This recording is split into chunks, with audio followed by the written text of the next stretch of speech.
Hello बच्चों, good morning.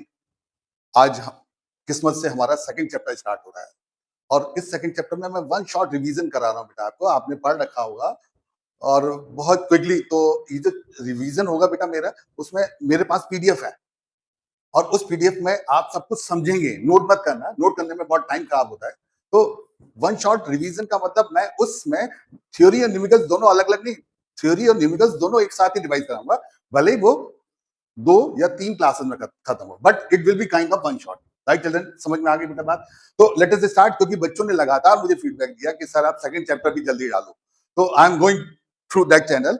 Okay, तो electrostatic potential and capacitance की बात कर रहे हैं जब बेटा हम, तो आपने पढ़ा होगा 10th क्लास में, पोटेंशियल को हम V से रिप्रेजेंट करते हैं। This is W by Q not, this is W by Q not. W by Q not का मतलब क्या है बेटा? कि हम क्यू नॉट चार्ज को लाने में जो वर्क कर रहे थे बेटा, उसको W कर रहे थे। क्यू नॉट चार्ज को लाने में वर्क डन W कर रहे थे, तो यूनिट चार्ज को लाने में work done W by Q naught. तो इलेक्ट्रिक पोटेंशियल को डिफाइन कैसे करते हैं बेटा? Electric potential, it is defined as, suppose बेटा यहां पर हमें P पॉइंट का पोटेंशियल डिफाइन करना है, तो हम क्यू नॉट चार्ज को बेटा इंफिनिटी से उठा के लाएंगे P पॉइंट तक, और इंफिनिटी से P पॉइंट तक उठा के लाने में अगर हमें वर्क डन W करना पड़ा बेटा, तो यूनिट चार्ज को लाने में work done in carrying unit charge, in carrying unit charge क्या हो गया बेटा? यूनिट चार्ज को लाने में work done W by Q not, और इसी वर्क डन को बेटा हम पोटेंशियल कहते हैं। बच्चों बात समझ में आ गई? तो क्यू नॉट चार्ज को बेटा इंफिनिटी से P पॉइंट तक उठा के लाने में वर्क डन W करना पड़ा, तो यूनिट चार्ज को लाने में work done W by Q naught. तो पोटेंशियल की यूनिट क्या आ गई बेटा? जूल पर कूलम। बोलो बच्चों, इसको वोल्ट भी कहते हैं बेटा। दूसरी बात, ये स्केलर क्वांटिटी, स्केलर क्यों है? क्योंकि वर्क डन से डिफाइन कर रहे हैं। इलेक्ट्रिक फील्ड को हम फोर्स से डिफाइन करते हैं, force acting per unit charge, ये work done per unit charge है। फोर्स वेक्टर था, इलेक्ट्रिक फील्ड वेक्टर थी, वर्क डन स्केलर है, तो पोटेंशियल भी स्केलर है। राइट, समझ में आ गई बेटा बात? जूल वर्क डन है बेटा, यूनिट आपने देख ली। डायमेंशन अगर आप देखें, ml2t-2, ये वर्क डन की आ गई, और कूलम की बेटा a इंटू टी, तो इसकी डायमेंशन क्या आ गई बेटा? ml2t-3a-1। This is the dimension of potential. Right children, समझ में आ गई बात? अब ये तो एक जनरल डेफिनेशन है बेटा पोटेंशियल की, बट जब हम बात करते हैं बेटा किसी पॉइंट चार्ज की वजह से potential, electric potential at A point, electric potential at A point, eight a point near a point source charge, point source charge, पहले आप समझ लो, उसमें सब कुछ लिखा हुआ है बेटा, सब कुछ लिखा हुआ है उसमें। पॉइंट सोर्स चार्ज का मतलब बेटा, ये सपोज क्यू चार्ज है, राइट? तो हम बेटा किसी चार्ज को, क्यू नॉट चार्ज को अगर इंफिनिटी से यहां तक लाएं, वो वर्क डन, या हम यहां पर कह सकते हैं बेटा कि +1 चार्ज को हम इंफिनिटी से यहां तक उठा के लाएं, आर डिस्टेंस तक। बच्चों बात समझ में आ गई? कहां तक उठा के लाए बेटा? इंफिनिटी से आर डिस्टेंस तक।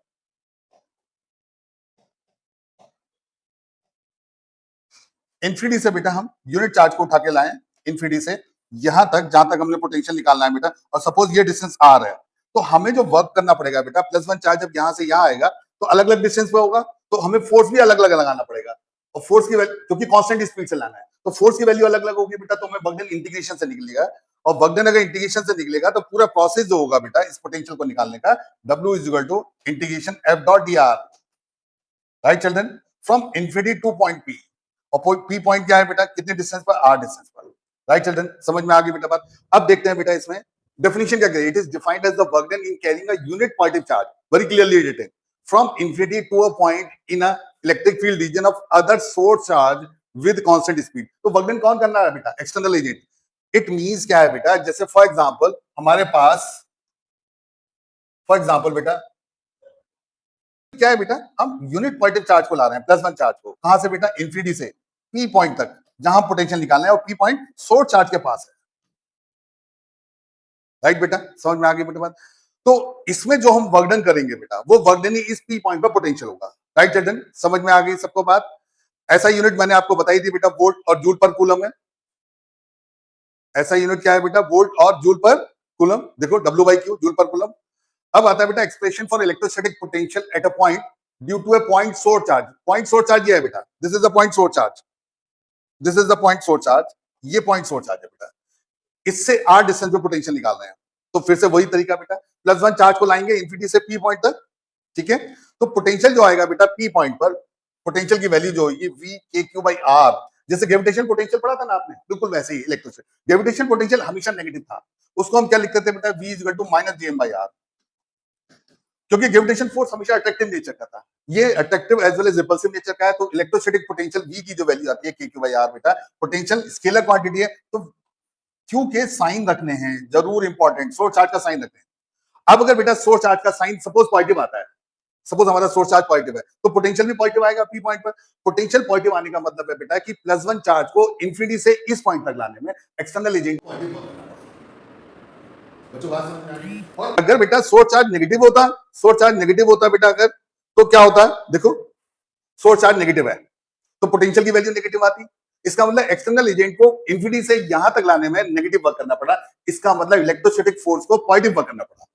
बच्चों बात समझ में आ गई? Because we have to bring the charge with constant speed, तो जितना इलेक्ट्रोस्टैटिक फोर्स लग रहा है उसके इक्वल एंड अपोजिट उतना ही फोर्स हम लगाएंगे। बच्चों बात समझ में आ गई? फॉर एग्जांपल बेटा, जैसे अब इसी की बात करें, इसी फिगर की बात करें, अगर हम इसी फिगर की बात करें बेटा, ये माइनस क्यू चार्ज है, +1 चार्ज को इंफिनिटी से ला रहे हैं बेटा पी पॉइंट तक, आर डिस्टेंस तक, तो +1 बेटा किसी टाइम पर सपोज यहां है, उसकी ये डिस्टेंस आर है, dr वेक्टर हमेशा आर की डायरेक्शन में होता है, यहां तक बात क्लियर हो गई। अब +1 को बेटा ये वाला चार्ज क्या करेगा, अट्रैक्ट करेगा, इलेक्ट्रोस्टैटिक फोर्स इधर लगेगा, तो उसकी स्पीड बढ़ती जाएगी, बट हमने लाना है कांस्टेंट स्पीड से, तो जितना इलेक्ट्रोस्टैटिक फोर्स लगेगा उतना एक्सटर्नल एजेंट भी फोर्स लगाएगा इधर बेटा, ताकि नेट फोर्स क्या हो जाए बच्चों, 0 हो जाए और चार्ज कांस्टेंट स्पीड से आ जाए।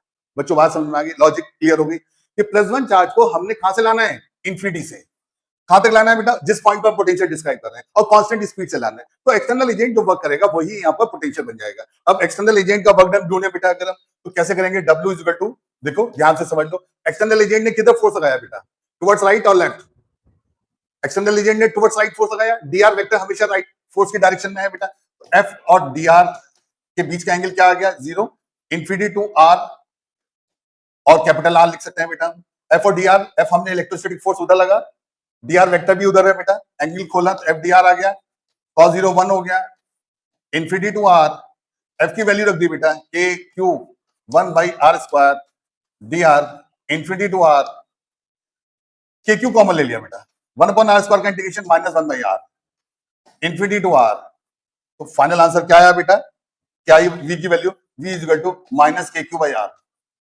बच्चों बात समझ में आ गई, क्लियर हो गई बात, सब कुछ क्लियर है। तो अब क्योंकि बेटा हम +1 चार्ज को इंफिनिटी से यहां तक ला रहे हैं, तो +1 चार्ज अलग अलग डिस्टेंस पर आता है, फोर्स की वैल्यू अलग अलग होगी, और फोर्स की वैल्यू अलग अलग होती है, तो वर्क डन इंटीग्रेशन से निकलता है, that we have done, right children, समझ में आ गई बात। नेक्स्ट देखते हैं बेटा, अब देखो इसमें क्या लिखा है, साइन ऑफ चार्जेस, पोटेंशियल और पोटेंशियल एनर्जी दोनों में हम चार्जेस के साइन रखते हैं बेटा, पोटेंशियल और पोटेंशियल एनर्जी, क्योंकि दोनों कैसी क्वांटिटी है बेटा, दोनों कैसी क्वांटिटी है, स्केलर क्वांटिटी है, तो चार्जेस के साइन रखते हैं पोटेंशियल और पोटेंशियल एनर्जी दोनों में, राइट चिल्ड्रन, समझ में आ गई बेटा बात। आगे देखते हैं बेटा,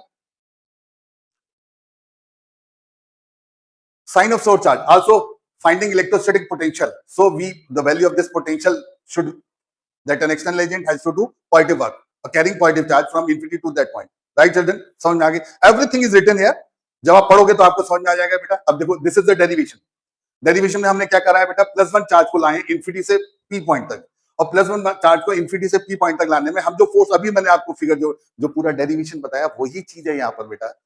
तो इलेक्ट्रोस्टैटिक फोर्स किधर लगेगा बेटा, प्लस को चार्ज क्या करेगा, उसको रिपेल करेगा, हम फोर्स इधर लगाएंगे जिससे कि नेट फोर्स 0 हो जाए। अब हमारा फोर्स लेफ्ट में है, dr राइट में है बेटा, F और dr को जब हमने खोला तो एंगल 180 आया, -FDR आ गया, इसको पुट किया बेटा तो इसकी वैल्यू आ गई, that is KQ by R, right children, समझ में आ गई बात। अब हम ये देखते हैं बेटा कि अगर चार्ज पॉजिटिव है, अब देखो बेटा बहुत ध्यान से समझ लो फिर से कॉन्सेप्ट, अगर चार्ज पॉजिटिव है बेटा, और सपोज ये पॉइंट A है बेटा और ये पॉइंट B है, और A पॉइंट की डिस्टेंस R1 है, B पॉइंट की डिस्टेंस R2 है, R2 बड़ा है R1 से, R2 is greater than R1, इसका मतलब क्या है बेटा कि B पॉइंट पर जो पोटेंशियल होगा that will be less than VA, तो VB माइनस VA नेगेटिव आएगा बच्चों, बात समझ में आ गई सबको। अगर सोर्स चार्ज पॉजिटिव है बेटा तो VB माइनस VA नेगेटिव आया, ये बात क्लियर हो गई सबको, कोई डाउट तो नहीं। और अगर बेटा सोर्स चार्ज नेगेटिव है तो क्या होता है बेटा, you can check it. Source charge अगर नेगेटिव है,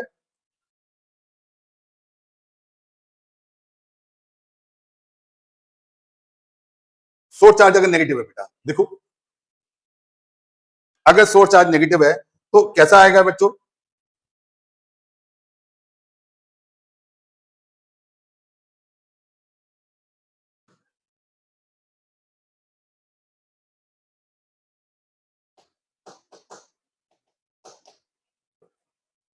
राहुल बेटा अगर सोर्स चार्ज पॉजिटिव है तो इलेक्ट्रिक पोटेंशियल की वैल्यू पॉजिटिव आएगी, और इलेक्ट्रिक पोटेंशियल की वैल्यू अगर पॉजिटिव आएगी बेटा तो इसका मतलब external agent has done positive work. और अगर सोर्स चार्ज नेगेटिव है तो इलेक्ट्रिक पोटेंशियल की वैल्यू भी नेगेटिव आएगी, इसका मतलब external agent has done negative work और electrostatic force has done positive work.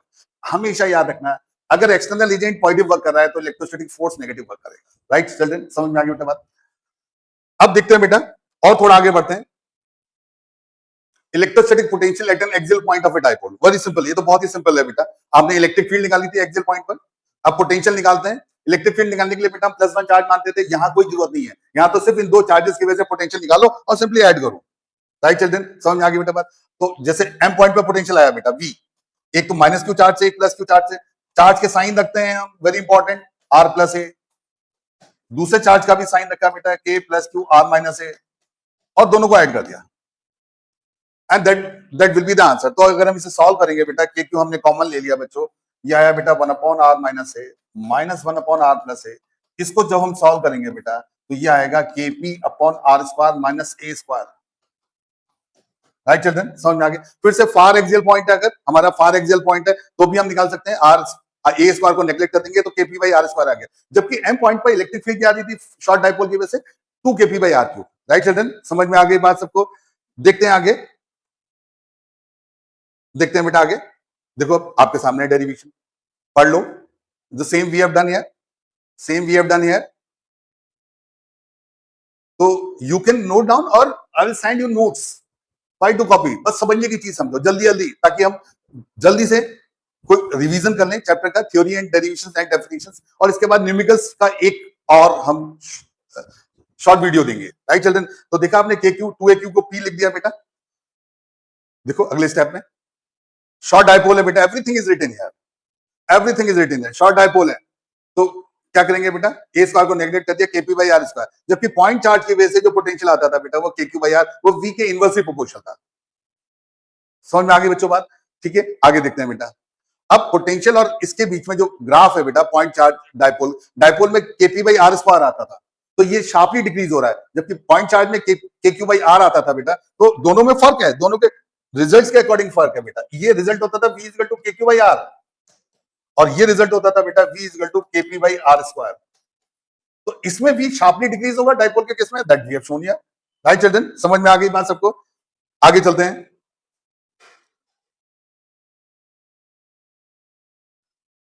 अब देखो बेटा, variation of E and V due to a dipole. अब बेटा अगर हम मान के चले एक शॉर्ट डाइपोल रखा है, बहुत इंपॉर्टेंट क्वेश्चन है, आया है बोर्ड में कई बार। अगर हमने शॉर्ट डाइपोल रखा है बेटा ओरिजिन पे, और x इक्वल टू a पर इलेक्ट्रिक फील्ड E है, पोटेंशियल V है, तो x इक्वल टू 2a पर, x इक्वल टू 2a पर E और V क्या होंगे बेटा। देखो अब ध्यान से सुनो मेरी बात। E क्या थी बेटा, E क्या थी बच्चों, E थी हमारे पास 2 kp बाई आर क्यूब, और V था बेटा हमारे पास kp आर स्क्वायर। तो इसका मतलब R जब हम 2R कर देंगे तो E की वैल्यू E/8 हो जाएगी और V की वैल्यू V/4 हो जाएगी, that we have written here. बच्चों बात समझ में आ गई। तो अगर हमने शॉर्ट डाइपोल को बेटा किसी एक्स एक्सिस के ओरिजिन पे मान लिया, और x इक्वल टू a पर इलेक्ट्रिक फील्ड की वैल्यू E है, पोटेंशियल की वैल्यू V है, तो x इक्वल टू 2a पर, देखो बेटा very clearly written here, x equal to 2a पर E की वैल्यू E/8 हो जाएगी, V की value V/4, x equal to 3a पर E की वैल्यू E/27, V की वैल्यू V/9। राइट चिल्ड्रन, समझ में आ गई, because E was 1/x square, x cube, V was 1/x square. Right children, समझ में आ गई बेटा बात। नेक्स्ट देखते हैं।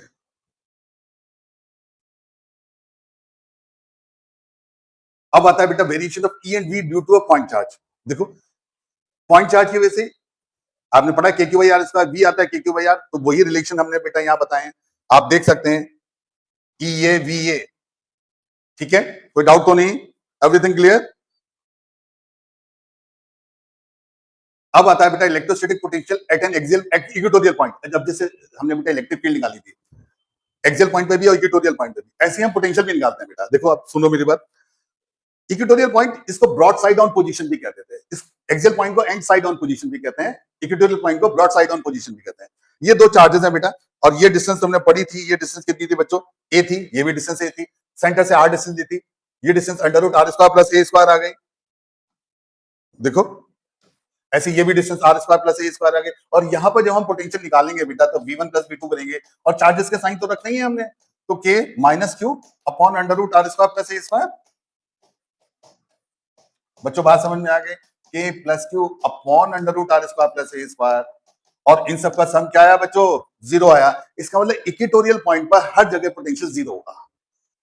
अब वो पोटेंशियल की बात चाहे बेटा हम यहां करें, चाहे यहां करें, चाहे यहां करें, चाहे यहां करें, चाहे यहां करें, कहीं भी करें, हर जगह v जीरो आएगा। हम ये भी मान सकते हैं बेटा कि अगर हमने सेंटर से होती हुई कोई ऐसी सरफेस पास कर दी, सेंटर से होती हुई कोई ऐसी सरफेस पास कर दी बेटा दिस वे, तो इस सरफेस के हर पॉइंट पर पोटेंशियल जीरो हो गया, right. So this will be equipotential surface of the dipole, right children, समझ में आ गई बात, ठीक है। अगले टॉपिक में देखेंगे जब हम इक्विपोटेंशियल सरफेस पढ़ाएंगे आपको, राइट। अब देखते हैं बेटा, देखो बेटा इट इज गिवन हियर, ठीक है। देखो this is equipotential surface, everything is जो मैं बोल रहा हूं वो इसमें लिखा हुआ है, तो कोई जरूरत नहीं है टाइम वेस्ट करने की, बस आप लाइक और सब्सक्राइब जो करते रहे, मैं फटाफट ऐसे हर चैप्टर आपको रिवाइज कराता रहूंगा थ्योरी एंड न्यूमेरिकल्स के साथ, राइट चिल्ड्रन।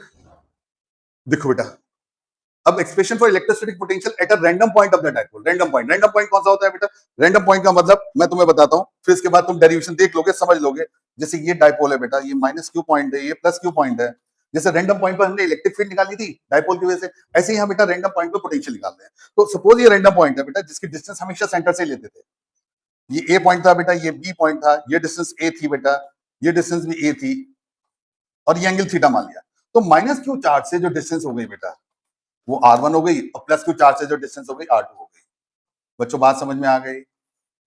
अब हमने बेटा यहां से परपेंडिकुलर डाल दिया, परपेंडिकुलर क्यों डाल दिया, क्योंकि हम R1 R2 की वैल्यू R और थीटा के टर्म्स में चाहते हैं, R1 R2 की वैल्यू R और थीटा के टर्म्स में चाहते हैं बेटा। अब ये लाइन, अब डाइपोल है बेटा बहुत छोटा, डाइपोल छोटा सा है और लाइन इतनी दूर है, तो ये लाइन और ये लाइन नियरली पैरेलल लाइन की तरह बिहेव करती है।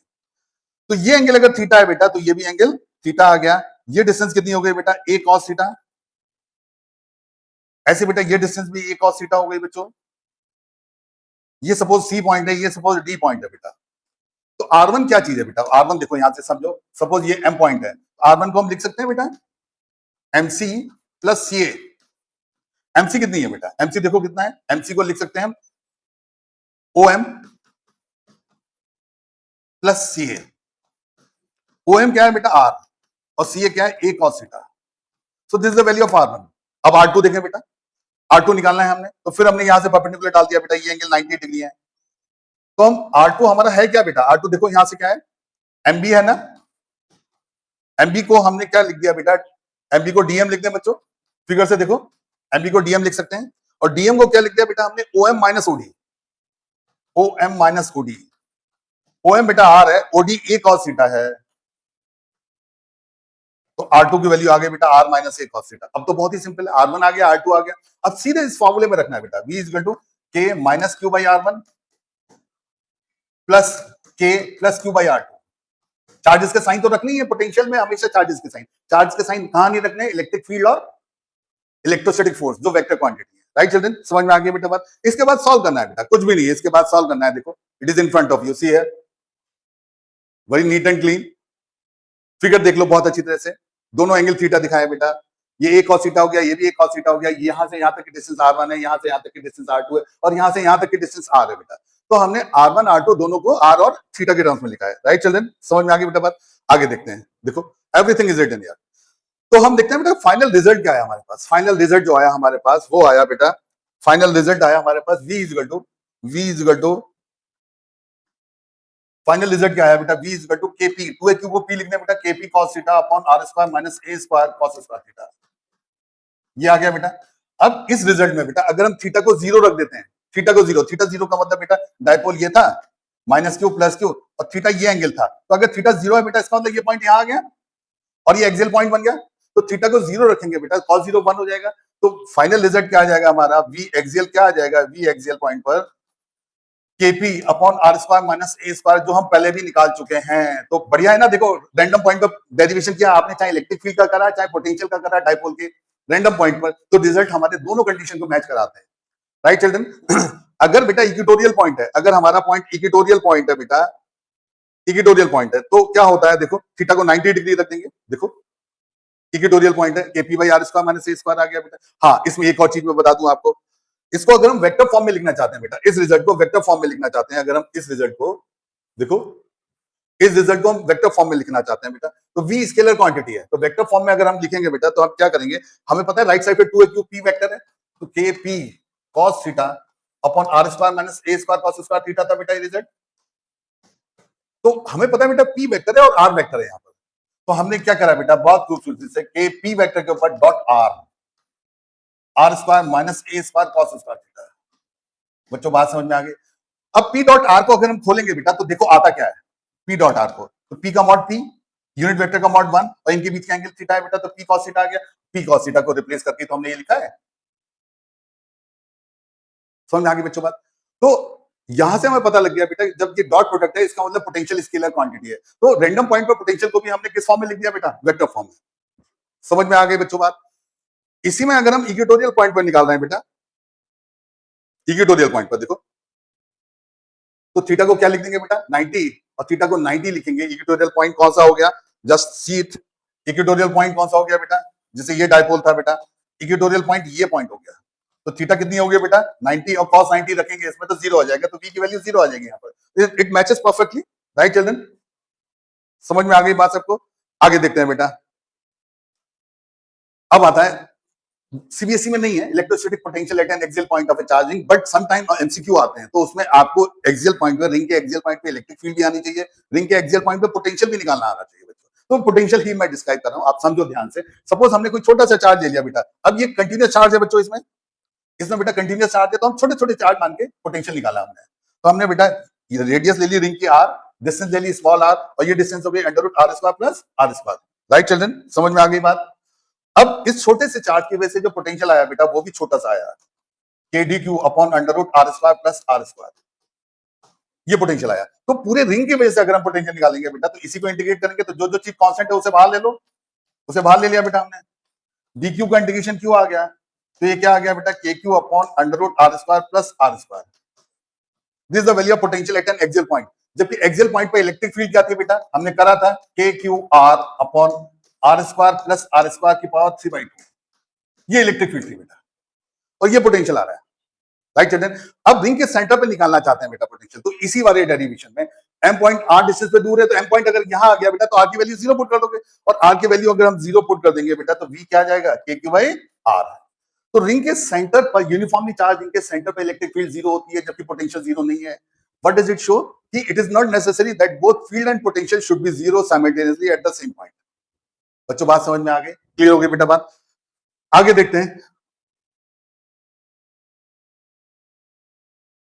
आगे देखते हैं बेटा, expression for line integral of electric field. अब देखो बेटा, ये तो बहुत ही इंपॉर्टेंट टॉपिक है, line integral of electric field, यानी इलेक्ट्रिक फील्ड को हम इंटीग्रेट करेंगे विद रिस्पेक्ट टू डिस्टेंस, और वो जो आएगा बेटा रिजल्ट, वो potential difference between the two points के इक्वल होगा। यानी कि सपोज हम बेटा इलेक्ट्रिक फील्ड को इंटीग्रेट कर रहे हैं with respect to distance, minus of E dot D R कर रहे हैं बेटा, from point A to B, this will result to VB minus V, this will result to VB minus V. Very important relation. तो पहले मैं ये proof करूंगा ये रिलेशन आया कैसे, फिर इस रिलेशन से बहुत सारे और छोटे छोटे हम फॉर्मूले ड्राइव कर देंगे, तो it will make your concept very easier.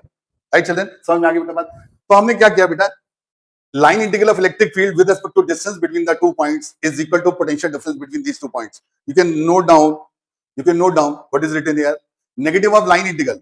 negative of line integral क्यों कह रहे हैं बेटा, क्योंकि हम minus of E dot D R लगा रहे हैं। देखो it is here VB minus V है।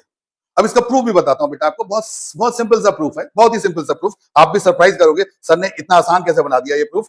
सपोज ये क्यू चार्ज है बेटा, राइट, एक पॉइंट ये है बेटा, एक पॉइंट ये है बी, ए पॉइंट की डिस्टेंस आर ए है बेटा, बी पॉइंट की डिस्टेंस आर बी है, बी पॉइंट की डिस्टेंस, और हमने बेटा ए और बी के बीच में कोई जनरल पॉइंट ले लिया पी पॉइंट ले लिया बेटा। यहां पर इलेक्ट्रिक फील्ड इधर होगी, डीआर वेक्टर हमेशा आर की डायरेक्शन में होता है, तो डीआर भी इधर है बेटा। तो ई वेक्टर और डीआर वेक्टर के बीच का एंगल क्या है बेटा, ई और डी आर के बीच का एंगल क्या है बच्चों? देखो ध्यान से, 0 है, तो हम लेफ्ट हैंड साइड लेके चल रहे हैं।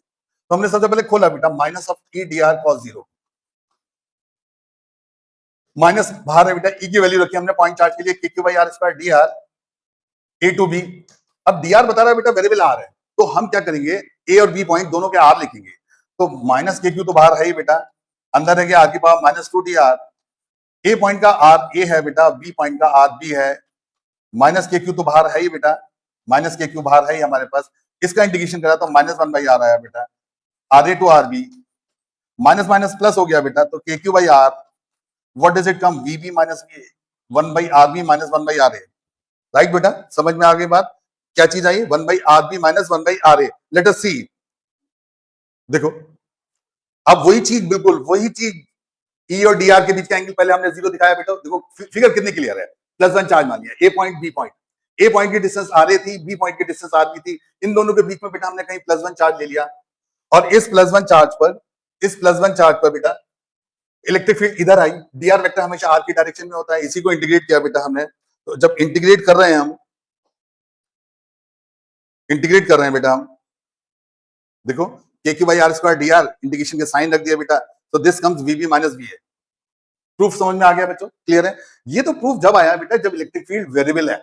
एनसीईआरटी में एक सॉल्ड एग्जांपल है, बहुत टफ, बच्चे जनरली कर ही नहीं पाते सॉल्ड एग्जांपल को, क्योंकि उन्हें ये कॉन्सेप्ट ही नहीं clear. This is the concept which is की पॉइंट हियर। अगर इलेक्ट्रिक फील्ड वेरिएबल है बेटा, तो आपको हमेशा पोटेंशियल डिफरेंस निकालने के लिए दो पॉइंट्स के बीच में इंटीग्रेट करना पड़ेगा। पोटेंशियल डिफरेंस निकालने के लिए दो पॉइंट्स के बीच में क्या करना पड़ेगा बेटा, इंटीग्रेट करना पड़ेगा, अगर इलेक्ट्रिक फील्ड वेरिएबल है। क्लियर है, समझ में आ गया बेटा बात? बट समटाइम बेटा इलेक्ट्रिक फील्ड कांस्टेंट भी होती है, समटाइम इलेक्ट्रिक फील्ड कांस्टेंट भी है।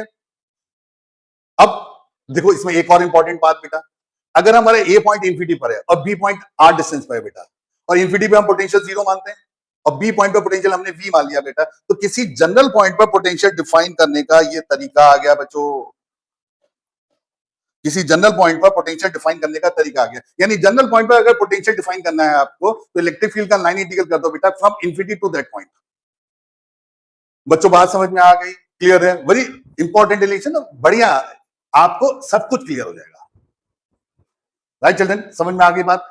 तो किसी भी जनरल पॉइंट पर अगर हमें पोटेंशियल निकालना है बेटा, तो हम क्या करेंगे, इलेक्ट्रिक फील्ड को डिस्टेंस के साथ इंटीग्रेट करेंगे with respect to infinity to that point. अब वो जनरल पॉइंट कुछ भी हो सकता है।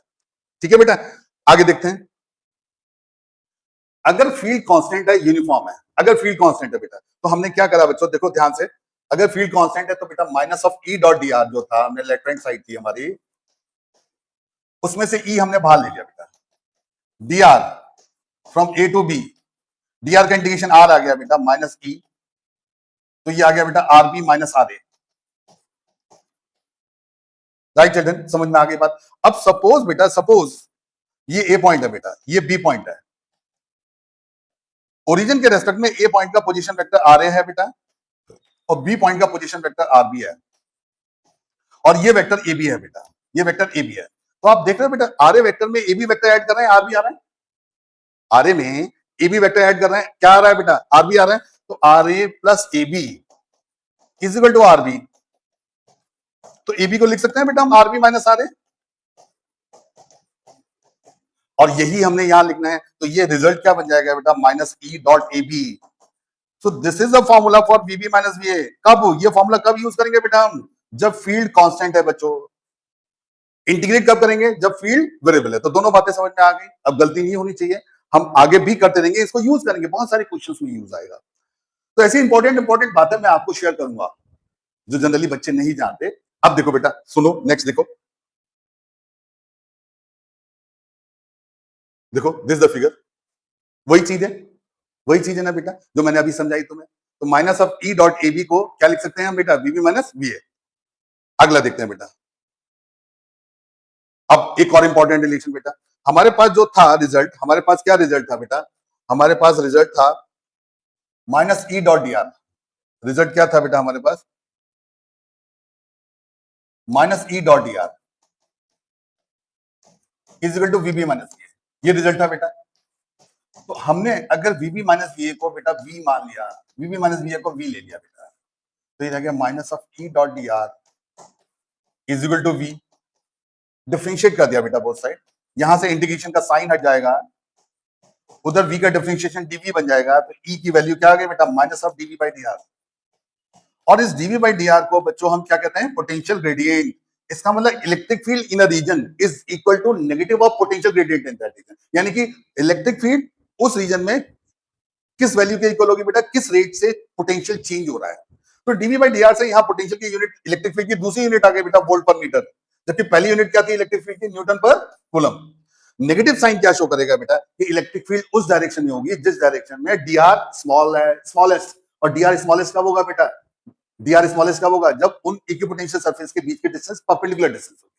तो हमेशा याद रखो बेटा कि अगर आपको इक्विपोटेंशियल सरफेसेस दी हुई हैं और उनके बीच में इलेक्ट्रिक फील्ड निकालनी है, तो उनके बीच की परपेंडिकुलर डिस्टेंस लेनी है आपको इलेक्ट्रिक फील्ड निकालने के लिए। और नेगेटिव साइन क्या शो करेगा बेटा, कि इलेक्ट्रिक फील्ड उस डायरेक्शन में होगी जिस डायरेक्शन में पोटेंशियल डिक्रीज हो रहा है। राइट चिल्ड्रन, समझ में आ गई बात सबको? आगे देखते हैं बेटा। अब इसी रिलेशन से बेटा अगर हमें डीवी बाई डी आर से अगर हमें इलेक्ट्रिक फील्ड मान लो बेटा एक्स वाई जेड तीनों डायरेक्शन में, सपोज बेटा पोटेंशियल वाई डायरेक्शन में भी इंक्रीज हो रहा है, एक्स डायरेक्शन में भी इंक्रीज हो रहा है, तो इलेक्ट्रिक फील्ड इस डायरेक्शन में होगी जिस डायरेक्शन में पोटेंशियल डिक्रीज हो रहा है, इसकी वजह से इलेक्ट्रिक फील्ड इस डायरेक्शन में होगी बेटा। और जब ये दो इलेक्ट्रिक फील्ड है तो नेट इलेक्ट्रिक फील्ड कहीं बीच में लाई करेगी। बच्चों बात समझ में आ गई? तो नेगेटिव साइन का मतलब समझ में आ गया। नेगेटिव साइन क्या शो करता है बेटा, इलेक्ट्रिक फील्ड उस डायरेक्शन में है जिस डायरेक्शन में पोटेंशियल मैक्सिमम रेट से डिक्रीज हो रहा है। राइट, क्लियर हो गई बेटा बात? आगे देखते हैं।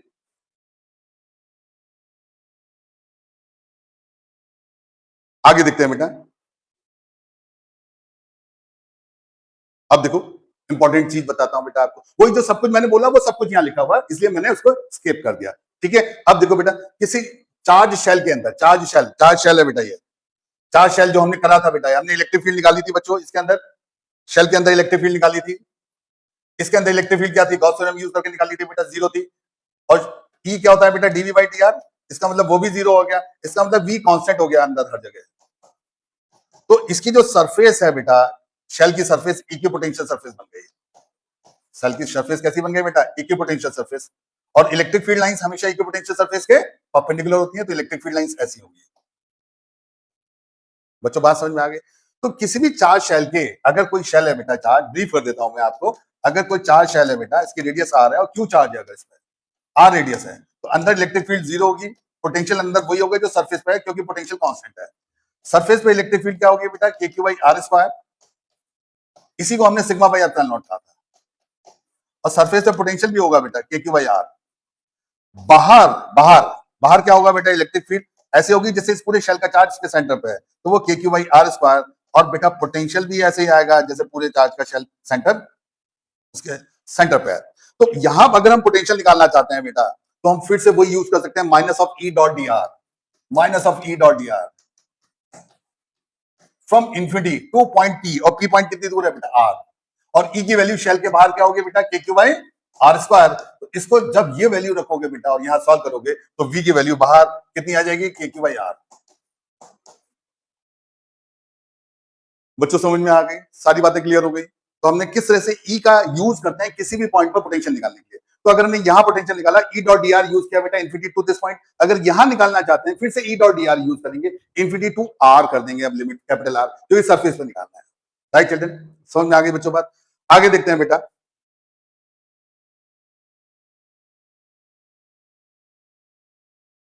ऐसे बेटा ये दो प्लेट है कैपेसिटर की, या कोई भी आप प्लेट ले लो, एक पॉजिटिव प्लेट है, एक नेगेटिव प्लेट है, और दोनों के बीच में एक सेल लगा दिया हमने, तो पोटेंशियल डिफरेंस वी हो गया। और इन दोनों प्लेट के बीच की डिस्टेंस डी है बेटा, तो E equal to DV by D R, V by D लिख सकते हैं। और ये जो इलेक्ट्रिक फील्ड की वैल्यू आई बेटा, वी बाई डी, वो प्लेट्स के बीच में from positive plate to negative plate होगी। राइट चिल्ड्रन, बहुत काम आएगा ये जो रिजल्ट है बेटा, मैं बहुत जगह काम आएगा। ठीक है, आगे चलें। अब आता है बेटा work done by an external agent. Work done by an external agent, ये जो थी बेटा, E dot D R is equal to VP minus V है। अगर हम इसी एक्सप्रेशन को Q से मल्टीप्लाई करते हैं बच्चों, दोनों तरफ Q से मल्टीप्लाई करते हैं, दोनों तरफ Q से मल्टीप्लाई कर दिया बेटा, तो Q E dot D are बन जाएगा ये, और ये रिजल्ट हो जाएगा बेटा Q into VP minus V है। Q ई बेटा F बन गया, force due to electric field, और F dot D R D W बन गया, work done by electric field. और work done by electric field का integration, work done by electric field का इंटीग्रेशन क्या आया बेटा, वीबी माइनस वी है। और work done by electric field का negative work done by external agent होता है, तो ये इंपॉर्टेंट रिलेशन आ गया बेटा, W external is equal to Q into VB minus VA. और यही फॉर्मूला बेटा आपने 10th क्लास में पढ़ा था, क्यू इंटू डेल्टा वी। बच्चों बात समझ में आ गई? तो very important relation, work done by an external agent. तो अगर किसी चार्ज को हम कैरी करें, एक्सटर्नल एजेंट का मतलब फील्ड नहीं, external agent, those who are carrying it. तो work done by external agent in carrying a charge Q from one point to another point किसके इक्वल है बेटा? Charge multiplied by potential difference between these two points. This is same given here, you can see ये work done by field आ गया, उसका negative work done by external agent आ गया बेटा। This is Q into VB minus V. Work done की unit joule होती है बेटा, चार्ज की unit coulomb, VB minus V की यूनिट वोल्ट। तो एक रिलेशन आ गया, joule is equal to coulomb into volt. समझ में आ गई बच्चों बात? ठीक है, आगे देखते हैं बेटा। 1 electron volt, 1 electron volt बेटा, 1 electron volt, very simple. 1 electron volt is the gain in energy, gain in energy। और गेन इन एनर्जी किसके इक्वल होती है बेटा? गेन इन एनर्जी बच्चों किसके इक्वल होती है? 1 electron volt gain in energy. Actually electron volt बेटा यूनिट ऑफ एनर्जी है एटॉमिक स्केल। जब ये इलेक्ट्रॉन्स के एटम के अंदर इलेक्ट्रॉन्स होते हैं, उनकी एनर्जी इलेक्ट्रॉन वोल्ट में डिस्क्राइब होती है। तो गेन इन एनर्जी बेटा वर्क डन के इक्वल है बेटा। और वर्क डन किसके इक्वल है बेटा? Charge multiplied by potential difference. Charge 1 electron है बेटा, पोटेंशियल डिफरेंस 1 वोल्ट है, तो 1 ईवी हो गया बच्चों। अब ई की वैल्यू अगर हमने रख दी बेटा 1.6 इंटू 10⁻⁻19 कूलम इंटू वोल्ट, ये coulomb into volt, coulomb into volt क्या होता था बेटा? जूल। अभी हमने ऊपर से देखा था। तो 1 इलेक्ट्रॉन वोल्ट क्या आ गया बेटा? 1.6 इंटू 10⁻⁻19 जूल। बच्चों समझ में आ गया सबको? 1 इलेक्ट्रॉन वोल्ट क्या हो गया बेटा? 1.6 इंटू 10⁻⁻19 जूल। ठीक है, देखिए, ठीक है, आगे चलें। It is given here. अब देखो बेटा क्वेश्चन है, if a potential difference of charge Q and mass M released from rest to pass through a potential difference of v volt, then final speed acquired by the charge particle। yes देखो बेटा very important, फिर से important चीज है। Gain in energy किसके equal होगा बेटा? Gain in energy किसके इक्वल होगा बेटा? Gain in energy work done के इक्वल होगा। वर्क डन किसके इक्वल है बेटा? Charge multiplied by potential difference. और सपोज इनिशियली पार्टिकल रेस्ट पर था, तो के इनिशियल 0 हो गया, के फाइनल को हमने हाफ एम वी स्क्वायर रख दिया बेटा। तो v की वैल्यू जो आई बच्चों, v की वैल्यू क्या आई? v की वैल्यू आई बेटा 2q/v/m। और ये वाला जो v है बेटा कैपिटल V, ये v पोटेंशियल डिफरेंस है बच्चों। तो sometime we write it v और डेल्टा v, एक ही बात है। v भी यहाँ पोटेंशियल डिफरेंस है और डेल्टा v भी पोटेंशियल डिफरेंस है। ठीक है, तो final speed gain by A charge particle 2q delta v/m। यानी कि किसी छोटे पार्टिकल्स को बेटा, चार्ज पार्टिकल इलेक्ट्रॉन प्रोटॉन को काइनेटिक एनर्जी देते हैं, स्पीड देते हैं अगर हम, तो ये नहीं हम उनको अपने हाथ में लेकर थ्रो करते हैं, हम उनको पोटेंशियल डिफरेंस से पास करते हैं। And when these are passed through potential difference, these are automatically energised, उनमें काइनेटिक एनर्जी आ जाती है। बच्चों बात समझ में आ गई? तो ये बात आपने लास्ट तक याद रखनी है, फिजिक्स में यूज होती रहेगी, even in the third last chapter, dual nature of matter and particles, radiations, right? तो उसमें भी हम यूज करेंगे बेटा। तो इसलिए मैं बता रहा हूं, जो जो इंपॉर्टेंट चीजें हैं वो आप देखते रहेंगे कंटिन्यूअसली। अब देखो बेटा, अगर सपोज एक इलेक्ट्रॉन है बेटा, एक प्रोटॉन है, दूसरा भी प्रोटॉन है, अगर हम इसको यहां से छोड़ देंगे तो उसकी एक्सेलेरेट होगा, फोर्स इधर लगेगा, एक्सेलेरेट होगा, काइनेटिक एनर्जी बढ़ेगी, पोटेंशियल एनर्जी घटेगी। ये चीज ध्यान रखना। जब भी एक्सटर्नल एजेंट कोई वर्क नहीं कर रहा, सिर्फ फील्ड वर्क करती है बेटा, तो एनर्जी कंजर्वेशन हम लगा सकते हैं। काइनेटिक एनर्जी घटेगी तो पोटेंशियल एनर्जी बढ़ेगी, या काइनेटिक एनर्जी बढ़ेगी तो पोटेंशियल एनर्जी घटेगी। अब देखो बेटा, सपोज एक इलेक्ट्रॉन है, ये प्रोटॉन है बेटा, इलेक्ट्रॉन को हम छोड़ देंगे तो एक्सेलेरेट होगा, इधर मूव करेगा। जब इधर जाएगा बेटा, तो इसका मतलब इस पर फोर्स भी इधर लग रहा था, फोर्स भी तो इधर ही लग रहा था, इलेक्ट्रोस्टैटिक फोर्स, तो उसकी स्पीड बढ़ेगी, काइनेटिक एनर्जी बढ़ेगी, पोटेंशियल एनर्जी घटेगी, because we are not doing work, only field is doing work. तो जब भी फील्ड वर्क करती है बेटा, तो हम कह सकते हैं total mechanical energy remains constant. आपने 11th क्लास में भी तो यही चीज पढ़ी थी बेटा। आपने एम मास के ऑब्जेक्ट को अगर गिरा दिया था बेटा, और वो यहां आ गया था, यहां से यहां तक आने में काइनेटिक एनर्जी बढ़ी थी, काइनेटिक एनर्जी, ये काइनेटिक एनर्जी फाइनल हो गई बेटा, काइनेटिक एनर्जी बढ़ी थी, नहीं बढ़ी थी बच्चों। अब फील्ड ही तो वर्क कर रही है, यहाँ पर एनर्जी ग्रेविटेशन फील्ड है, वही तो वर्क कर रही है, तो काइनेटिक एनर्जी बढ़ी थी, पोटेंशियल एनर्जी घटी थी। तो जब भी खाली फील्ड वर्क करती है ना बेटा, तो हमेशा ध्यान रखो मैकेनिकल एनर्जी का कंजर्वेशन हम लगा सकते हैं। यानी एक काइनेटिक एनर्जी बढ़ेगी तो पोटेंशियल एनर्जी घटेगी, loss in kinetic energy is equal to gain in potential energy. ये कांसेप्ट हमेशा लगा सकते हैं, और ये कांसेप्ट बेटा यहाँ भी हर चैप्टर में लगता रहेगा। समझ में आ गई बच्चों बात? अब आता है बेटा conservative nature of electrostatic force. तो इलेक्ट्रोस्टैटिक फोर्स की कंजर्वेटिव नेचर की आपने बेटा क्लास 11 में पढ़ा था, ग्रेविटेशन फोर्स कंजर्वेटिव नेचर का था, स्प्रिंग फोर्स भी कंजर्वेटिव नेचर का था। तो ग्रेविटेशन फोर्स में क्या था बेटा, किसी भी मास को हम अगर एक जगह से दूसरी जगह उठा के ले जाते हैं बेटा, किसी भी मास को अगर हम सपोज यहां से यहां ले जाएं, डायरेक्टली ले जाएं एक पाथ, और एक पाथ हम घुमा के ले जाएं बेटा, तो दोनों पाथ में वर्क डन सेम होगा। यानी कि वर्क डन अगर कंजर्वेटिव फोर्स है बेटा, if we are doing work against conservative force, तो work done along each path remain same, बशर्ते कि इनिशियल और फाइनल पोजीशन सेम हो, इनिशियल पोजीशन और फाइनल पोजीशन सेम है।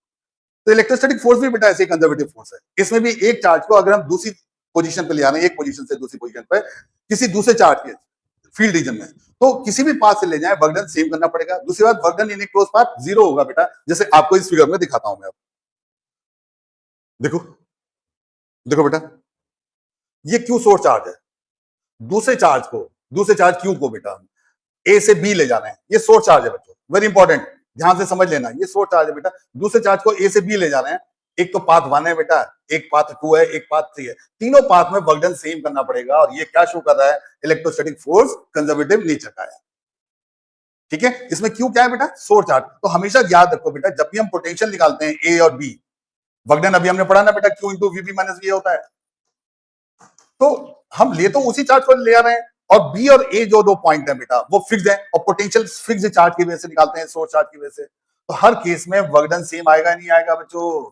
सपोज बेटा इस क्यू चार्ज से बी पॉइंट की डिस्टेंस आर बी है और ए पॉइंट की डिस्टेंस आर ए है, तो Q into K Q by R B minus K Q by R A. तो व्हाट आई मीन टू से बेटा, ये जो पोटेंशियल डिफरेंस आएगा हर पाथ में सेम आएगा, तो वर्क डन भी सेम आएगा। That's why electrostatic force is conservative in nature. Right children, समझ में आ गई बात सबको?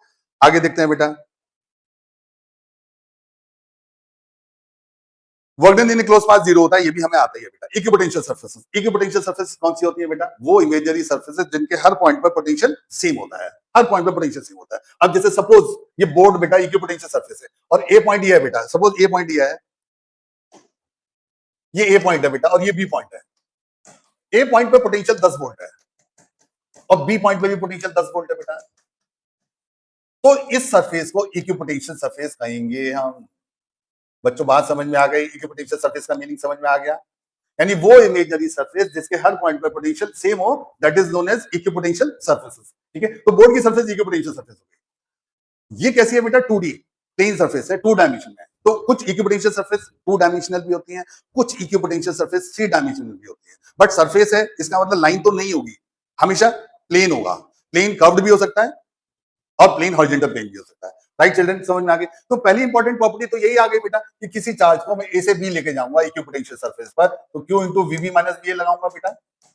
अब यहां पर आप देख रहे हो क्यू वीबी भी 10 वोल्ट है, वीए भी 10 वोल्ट है, तो आंसर क्या आ गया, zero. That's why work done is always zero. Equipotential surface पे किसी चार्ज को एक पॉइंट से दूसरे पॉइंट पर लेके जाएंगे तो वर्क डन हमेशा क्या होगा बेटा, जीरो होगा। That we have proved it. दूसरी इंपॉर्टेंट प्रॉपर्टी बेटा, इक्विपोटेंशियल सरफेस, सपोज ये इक्विपोटेंशियल सरफेस है बेटा और इलेक्ट्रिक फील्ड लाइंस इसके परपेंडिकुलर नहीं है, कुछ थीटा एंगल बना रही है बेटा। ये पॉइंट ए है बेटा, ये पॉइंट बी है, और हम किसी चार्ज को, क्यू चार्ज को बेटा फील्ड सरफेस के अलोंग मूव करा रहे हैं फ्रॉम ए टू बी, तो हमें फोर्स लगाना पड़ेगा इधर की तरफ। फोर्स क्या होगा बेटा, क्यू इंटू ई, इधर की तरफ इलेक्ट्रिक फील्ड का एक्स कंपोनेंट आएगा, तो वो आ जाएगा, फोर्स आएगा बेटा क्यू ई कॉस थीटा। बच्चों बात समझ में आ गई? वर्क डन क्या होगा बेटा, वर्क डन होगा Q E cos theta into X. X क्या है, distance through which we are moving, ये डिस्टेंस। और वर्क डन अभी हमने पढ़ा बेटा इक्विपोटेंशियल सरफेस पे जीरो होता है। अब ना क्यू जीरो है बेटा, ना ई जीरो है, ना एक्स जीरो है, तो सिर्फ एक ऑप्शन आई हमारे पास, कॉस थीटा जीरो है। और कॉस थीटा जीरो होने का मतलब बेटा थीटा पाई बाई 2 है। That means electric field lines are always perpendicular to equipotential surfaces. बच्चों बात समझ में आ गई? Electric field lines are always perpendicular to equipotential surfaces. ठीक है बेटा, तो दो इंपॉर्टेंट प्रॉपर्टी समझ में आ गई। पहली बात तो कोई वर्क डन नहीं होता किसी चार्ज को एक पॉइंट तक दूसरे पॉइंट तक लेने में जाने में। दूसरी बात, electric field lines equipotential surface के परपेंडिकुलर होती है। तीसरी इंपॉर्टेंट बात बेटा, इलेक्ट्रिक फील्ड की डायरेक्शन इक्विपोटेंशियल सरफेस के परपेंडिकुलर होती है, तो दो इक्विपोटेंशियल सरफेसेस इंटरसेक्ट भी नहीं करती। सपोज जैसे ये मान लें आप, दो इक्विपोटेंशियल सरफेस है बेटा, इस पॉइंट पर इलेक्ट्रिक फील्ड इधर आ गई और इसके अकॉर्डिंग इलेक्ट्रिक फील्ड इस पॉइंट पर इधर आ गई, तो दो पॉइंट पर, एक ही पॉइंट पर दो डायरेक्शन हो गई बेटा इलेक्ट्रिक फील्ड की, विच इज नॉट पॉसिबल। तो हम क्या कहते हैं, दो इक्विपोटेंशियल सरफेसेस इंटरसेक्ट नहीं करती। राइट चिल्ड्रन, समझ में आ गई बेटा बात? आगे देखते हैं अब हम। Everything is given same as I explained you, it is given here. आप पढ़ लोगे, आराम से बैठ के पढ़ोगे। अब आता है बेटा pattern of equipotential surfaces, pattern of equipotential surfaces. तो सबसे पहली बात बेटा, सबसे पहले शुरुआत करते हैं हम आइसोलेटेड चार्ज। आइसोलेटेड चार्ज किसे कहते हैं बेटा? अकेला चार्ज, अकेला पॉजिटिव या अकेला नेगेटिव। सपोज अगर अकेला पॉजिटिव चार्ज है और किसी चार्ज को अगर हम फुटबॉल के सेंटर पर रखते हैं, तो फुटबॉल की सरफेस का हर पॉइंट उस चार्ज से सेम डिस्टेंस पे हो गया, तो फुटबॉल की सरफेस इक्विपोटेंशियल सरफेस बन जाएगी, क्योंकि पोटेंशियल क्या होता है? के क्यू बाई आर, चार्ज से सेम डिस्टेंस है सारे पॉइंट्स की। तो फुटबॉल की सरफेस कैसी बन गई बेटा? Equipotential surface. अब ये सरफेस कर्व्ड है, प्लेन नहीं है, 3D है। तो पॉइंट चार्ज की ऐसी कितनी इक्विपोटेंशियल सरफेस हो सकती है बेटा? You will say infinite number of. और अगर चार्ज पॉजिटिव है बेटा, अगर चार्ज पॉजिटिव है, सपोज ये पॉजिटिव चार्ज है बेटा, ये पॉजिटिव चार्ज है बेटा, ये पॉजिटिव चार्ज है, suppose this is the positive charge here, ये पॉजिटिव चार्ज है बेटा। तो एक सरफेस ये हो गई, इसकी रेडियस r1 है, तो यहां पोटेंशियल आ गया बेटा के क्यू बाई r1। इस सरफेस के हर पॉइंट पे पोटेंशियल के क्यू बाई r1 होगा। ये रिंग नहीं है, शेल है। उसको बड़ी फुटबॉल के अंदर रख दिया बेटा, तो बड़ी फुटबॉल का सेंटर भी चार्ज से सेम डिस्टेंस पे होगा, तो बड़ी फुटबॉल की सरफेस भी बेटा इक्विपोटेंशियल सरफेस बन गई बच्चों। तो इसका मतलब इलेक्ट्रिक फील्ड लाइंस किसी पॉइंट चार्ज की इक्विपोटेंशियल सरफेस इनफाइनाइट हो सकती है। और इलेक्ट्रिक फील्ड बेटा अगर पॉजिटिव चार्ज है तो फील्ड लाइंस बाहर की तरफ निकलती हैं, फील्ड लाइंस बाहर की तरफ निकलती हैं। और हमने अभी देखा कि V1 बड़ा होगा V2।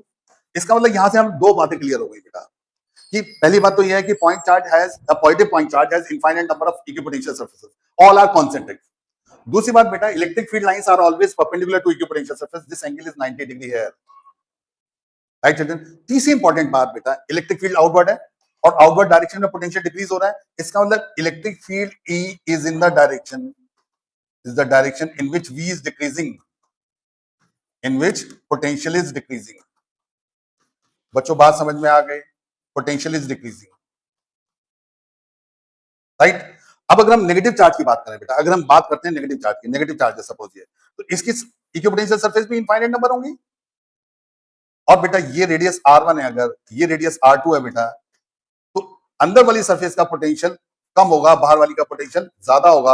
और इलेक्ट्रिक फील्ड लाइंस किधर आएंगी? अंदर की तरफ आएंगे नेगेटिव चार्ज पे बेटा, ऐसे। तो इलेक्ट्रिक फील्ड लाइंस फिर से उस डायरेक्शन में होंगी जिस डायरेक्शन में पोटेंशियल डिक्रीज हो रहा है। V1 is less than V2, potential अंदर की तरफ डिक्रीज हो रहा है, राइट चिल्ड्रन। समझ में आ गई बात सबको? तो isolated positive charge, isolated negative charge की इक्विपोटेंशियल सरफेस दोनों की स्फेरिकल है।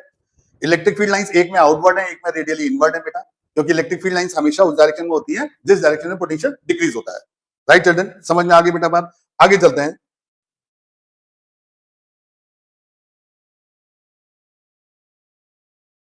देखो Q less than 0, negative charge, everything is clear यार from the figure, equipotential surface, सब कुछ वो लिखा हुआ है जो मैंने एक्सप्लेन किया है आपको। तो ये मेरे ही लिखवाए हुए नोट्स हैं, तो कोई प्रॉब्लम नहीं है। आप मैसेज करोगे मुझे, I will send it to you, but मुझे सिर्फ आपका प्यार चाहिए। आप ये चाहिए कि आप हमेशा थम्स अप करते रहें, राइट बेटा। आगे देखते हैं। लाइन चार्ज की इक्विपोटेंशियल सरफेस, लाइन चार्ज की इक्विपोटेंशियल सरफेस, ये लाइन चार्ज है बेटा, थिन चार्ज वायर है, तो इसकी इक्विपोटेंशियल सरफेस सिलिंड्रिकल होती है और ये भी कर्व्ड है, ये भी प्लेन नहीं है, ये भी कैसी है बेटा? कर्व्ड है, राइट चिल्ड्रन। समझ में आ गया? तो इन कर्व्ड लाइन चार्ज की इक्विपोटेंशियल सरफेस, लाइन चार्ज जो है बेटा थिन चार्ज वायर, उसकी इक्विपोटेंशियल सरफेस सिलिंड्रिकल शेप की है और ये भी इनफाइनाइट नंबर होती है, जैसे पॉइंट चार्ज की इनफाइनाइट स्फेरिकल थी, ऐसी इनफाइनाइट सिलिंड्रिकल बेटा। दूसरी बात बेटा, किसी भी चार्ज बॉडी से electric field lines normally outward निकलती है बेटा, electric field lines normally outward, electric field lines देखो इधर निकल रही है। तो इसका मतलब क्या है बेटा? इसका मतलब क्या है कि इलेक्ट्रिक फील्ड की डायरेक्शन में पोटेंशियल डिक्रीज हो रहा है, तो ए का पोटेंशियल बी से ज्यादा होगा बच्चों, ए का पोटेंशियल बी से ज्यादा होगा। Electric field lines radially outward है, तो लाइन चार्ज की infinite number of equipotential surface है बेटा। अब अगर हमने बेटा सपोज हमने इसकी रेडियस ए मान ली बेटा, इसकी रेडियस बी मान ली, और हमें बेटा इन दोनों सरफेस के बीच में पोटेंशियल डिफरेंस निकालना है। एक बार बोर्ड में आया है, बच्चों से नहीं सॉल्व हुआ था 90% बच्चों से। तो अगर हमें बेटा इन दो सिलिंड्रिकल सरफेस के बीच में पोटेंशियल डिफरेंस निकालना है, तो फिर से इलेक्ट्रिक फील्ड लाइन चार्ज की कैसी होती है बेटा? Lambda upon 2 pi epsilon naught R, R है वेरिएबल है, वेरिएबल फील्ड के पोटेंशियल डिफरेंस कैसे निकालेंगे? इंटीग्रेशन करके। फिर से उसी कांसेप्ट पे आते हैं, तो हर कांसेप्ट वेरी यूजफुल है। तो हमने क्या करा बेटा, इलेक्ट्रिक फील्ड का लाइन इंटीग्रल किया minus of E dot D R. अभी मैं बताता हूं आपको, ई क्या था बेटा? Lambda by 2 pi epsilon naught R. अब ई किधर है बेटा? देखो ई किधर है, सपोज हमने यहां से आर डिस्टेंस पर, यहां से आर डिस्टेंस पर बेटा एक छोटी सी डिस्टेंस ले ली डी आर। ई किधर है बेटा? प्लस वन चार्ज मानेंगे, पॉजिटिव चार्ज है, रिपेल करेगा, ई इधर हो गई, डीआर भी उधर है, तो ई और डीआर दोनों सेम डायरेक्शन में बेटा। खोल लिया हमने, cos 0 आ गया, cos 0 1 हो गया बेटा। अब ए टू बी कर रहे थे ना, ए पॉइंट जो हमारा था बेटा वो ये था और बी पॉइंट ये था, तो हम आर की वैल्यू ए टू बी रखेंगे बेटा, lambda by 2 pi epsilon not बाहर आ गया बच्चों, 1 अपॉन आर का इंटीग्रेशन, 1 अपॉन आर का इंटीग्रेशन लॉग आर आ गया बेटा फ्रॉम ए टू बी, तो ये आ गया बेटा lambda by 2 pi epsilon nought log B by A, log B minus log A करेंगे बेटा लॉग बी बाई ए, और इसको हम ऐसे भी लिख सकते हैं lambda by 2 pi epsilon naught, minus sign हटा दें यहां पर, लॉग ए बाई बी करते हैं। बच्चों बात समझ में आ गई? This is very important conclusion कि अगर बेटा कभी भी हमें वेरिंग इलेक्ट्रिक फील्ड दिया है और पोटेंशियल डिफरेंस निकालना है तो हम हमेशा इंटीग्रेट करेंगे with respect to distance. Right children, समझ में आ गई बेटा बात? आगे देखते हैं बेटा थिंक चार्ज शीट। अब देखो बेटा थिंक चार्ज शीट की इलेक्ट्रिक फील्ड लाइंस यूनिफॉर्म होती थी, तो इसकी जो इक्विपोटेंशियल सरफेस है बेटा वो प्लेन होती है, बाकी सब स्फेरिकल थी, बाकी सब कर्व थी, सिर्फ थिंक चार्ज शीट की इक्विपोटेंशियल सरफेस पैरेलल होती है। राइट चिल्ड्रन, समझ में आ गई बेटा बात? तो ये सपोज ए है बेटा, ये बी है, तो ए का पोटेंशियल बी से ज्यादा होगा क्योंकि इलेक्ट्रिक फील्ड की डायरेक्शन में आपने पढ़ा था अभी, इलेक्ट्रिक फील्ड की डायरेक्शन में पोटेंशियल डिक्रीज होता है। राइट चिल्ड्रन, समझ में आ गई बेटा बात? तो वी ए बड़ा होगा वीबी से। तो यूनिफॉर्म इलेक्ट्रिक फील्ड यानी थिंक चार्ज शीट की इक्विपोटेंशियल सरफेस कैसी होगी बेटा? प्लेन इक्विपोटेंशियल सरफेस होंगी, और electric field lines equipotential surface के परपेंडिकुलर होती है, तो वो भी यहां पर शो कर रहा है। राइट चिल्ड्रन, समझ में आ गई बेटा बात? अब देखो बेटा, अगर फील्ड ऐसी है बेटा कि फील्ड की डायरेक्शन चेंज नहीं हो रही बट मैग्नीट्यूड बढ़ रहा है, मैग्नीट्यूड बढ़ रहा है, तो इसका मतलब सपोज यहां पर हमने पोटेंशियल 10 वोल्ट मान लिया बेटा, ए का पोटेंशियल 10 वोल्ट मान लिया बेटा हमने, बी का पोटेंशियल 8 वोल्ट मान लिया, सी का पोटेंशियल 6 वोल्ट मान लिया, E is equal to DV by D R लगाया बेटा, तो यहां पर E की वैल्यू जो आई बेटा डीवी क्या है बेटा 10 माइनस 8, और डी आर ये है बेटा dr1। यहां इलेक्ट्रिक फील्ड की वैल्यू अगर हमने निकालनी है बेटा E2, तो फिर से डीवी बाई डी आर निकालिए बेटा, E2 is equal to also DV by D R. यहां डीवी क्या है बेटा, फिर से वही आया 8 माइनस 6, बट डी आर यहां पर छोटा है तो इलेक्ट्रिक फील्ड बड़ी हो गई, इसका मतलब E2 is greater than E1। तो अगर बेटा इलेक्ट्रिक फील्ड की डायरेक्शन चेंज नहीं हो रही बट मैग्नीट्यूड इंक्रीज हो रहा है अलोंग एक्स एक्सिस, तो इसकी इक्विपोटेंशियल सरफेसेस ऐसे दिखा सकते हैं। वेरी इंपॉर्टेंट, पिछली वाली जो एनसीईआरटी था उसमें उसी क्वेश्चन था बेटा, तो मेरे हिसाब से बहुत अच्छा क्वेश्चन है कि अगर इक्विपोटेंशियल सरफेसेस किस शेप की होंगी अगर इलेक्ट्रिक फील्ड अपनी डायरेक्शन चेंज नहीं कर रही बट मैग्नीट्यूड इंक्रीज हो रहा है उसका टुवर्ड्स एक्स एक्सिस। क्लियर हो गई बेटा बात? आगे देखते हैं। अब देखते हैं बेटा pair of two like charges की, pair of two like charges की इक्विपोटेंशियल सरफेस, और ये तो बहुत ही इंपॉर्टेंट है। Pair of two like charges की जब हम बात कर रहे हैं बेटा, तो सपोज जैसे ये चार्ज है बेटा, ये चार्ज है बेटा, एक चार्ज ये है, तो पॉइंट चार्ज की इक्विपोटेंशियल सरफेस स्फेरिकल होती है, बिल्कुल हो गई जी स्फेरिकल।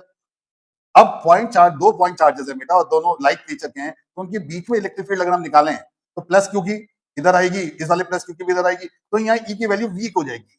ई की वैल्यू कैसी होगी बेटा? वीक, लो होगी। ई क्या होता है बेटा? DV by D R. E low कब होगा बेटा? जब डी आर बड़ा हो, लार्ज हो, तो इनके बीच की जो नेक्स्ट इक्विपोटेंशियल सरफेस है बेटा, उनमें यहां डिस्टेंस हम यहां डिस्टेंस ज्यादा कर देते हैं बेटा और यहां डिस्टेंस कम कर देते हैं। देखो यहां डिस्टेंस ज्यादा है ना, तो डीआर बड़ा है, डीवी वही है, दोनों के बीच में पोटेंशियल डिफरेंस वही है, बट यहाँ डीआर बड़ा है बेटा, तो इलेक्ट्रिक फील्ड की वैल्यू वीक हो गई। ऐसे इस पॉइंट चार्ज की जो अगली इक्विपोटेंशियल सरफेस है बेटा, वो भी हमने ऐसी दिखा दी, यहाँ इनके बीच की डिस्टेंस कम कर दी और यहाँ इनके बीच की डिस्टेंस ज्यादा कर दी। तो ये तो वो सर्फेसेस है बेटा जो इंडिविजुअल चार्जेस की है। अब इंडिविजुअल चार्ज की इक्विपोटेंशियल सरफेस कॉन्सेंट्रिक नहीं है, इंपॉर्टेंट दिस पॉइंट। इससे बड़ी इक्विपोटेंशियल सरफेस बनाएंगे तो इंटरसेक्ट करने लगेगी, जबकि हम कहते हैं इक्विपोटेंशियल सरफेस इंटरसेक्ट नहीं करती बेटा, तो उसकी शेप ऐसी हो जाती है, इस टाइप की हो जाती है बेटा। अब इसके भी हर पॉइंट पर पोटेंशियल सेम होगा। देखो इस चार्ज से डिस्टेंस, इस चार्ज से डिस्टेंस, ये सपोज R1, ये सपोज R2, तो V की वैल्यू आ गई बेटा KQ by R1 plus KQ by R2। यहां देखिए बेटा अगर हम, तो यहां कहीं R1 वही, R2 वही हो सकता है जो R2 यहां लिया हमने, और R1 यहां पर वही हो सकता है जो इसका R1 लिया, तो यहां भी V की वैल्यू सेम हो सकती है बच्चों। तो अगर लाइक चार्जेस है बेटा, तो उसकी नेक्स्ट इक्विपोटेंशियल सरफेस जो होगी वो डंबल शेप की होगी। क्लियर हो गई बेटा बात? समझ में आ गई? And that is explained here also in the same way. Next देखते हैं बेटा। अब अगर पेयर ऑफ अनलाइक चार्जेस है बेटा, अनलाइक चार्जेस, एक माइनस क्यू एक प्लस क्यू, तो इसकी इक्विपोटेंशियल सरफेस फिर से स्फेरिकल है। अब माइनस क्यू और प्लस क्यू के बीच में देखो बेटा, अगर माइनस क्यू और प्लस क्यू के बीच में एक चीज बहुत इंपॉर्टेंट पॉइंट डिस्कस कर रहा हूं, सपोज ये माइनस क्यू है बेटा, ये प्लस क्यू है। अगर बीच में कहीं मैंने इलेक्ट्रिक फील्ड निकाली, प्लस वन चार्ज ले लिया, तो माइनस क्यू क्या करेगा बेटा, अट्रैक्ट, प्लस क्यू क्या करेगा, रिपेल। तो यहाँ ई स्ट्रॉन्ग होगी। ई क्या है बेटा, DV by D R. E strong जब ही होगी बेटा जब डी आर बड़ा हो, तभी तो ई, जब डी आर छोटा हो तो ई बड़ा होगा बेटा। तो देखो यहाँ पर इनके बीच के डिस्टेंस हमने कम कर दिए, यहाँ इनके बीच के डिस्टेंस ज्यादा है बच्चों। तो अगर अनलाइक चार्जेस हैं बेटा, लाइक डाइपोल, तो उसकी इक्विपोटेंशियल सरफेस देखी आपने, माइनस क्यू प्लस क्यू। एक डाइपोल की इक्विपोटेंशियल सरफेस ये भी थी बेटा, हमने निकाला था, इसके हर पॉइंट पे पोटेंशियल जीरो होता है। तो ये दोनों चार्जेस की कंबाइंड है, जबकि ये इंडिविजुअल चार्जेस की इक्विपोटेंशियल सरफेस थी। बच्चों बात समझ में आ गई, क्लियर है। इसकी ऐसी सरफेस नहीं हो सकती डंबल शेप की, क्योंकि प्लस क्यू से डिस्टेंस कम है, माइनस क्यू से ज्यादा है। यहाँ पर माइनस क्यू से कम होगी, प्लस क्यू से ज्यादा होगी। दैट्स वाई डंबल शेप की इक्विपोटेंशियल सरफेस नहीं हो सकती, किसकी बेटा, डाइपोल की। अब अगर इलेक्ट्रिक फील्ड लाइंस दिखाएं बेटा, तो प्लस वन चार्ज से इलेक्ट्रिक फील्ड लाइंस निकलती हैं बच्चों, माइनस क्यू पे आएंगे बेटा, ऐसे देखो, ऐसे आएंगी, ऐसे आएंगे बेटा, ऐसे आएंगे।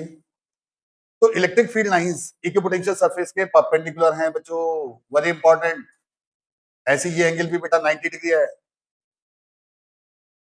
क्लियर हो गई बच्चों बात, समझ में आ गई। तो इक्विपोटेंशियल सरफेस की वही प्रॉपर्टीज हैं बेटा जो अभी तक हमने पढ़ी हैं।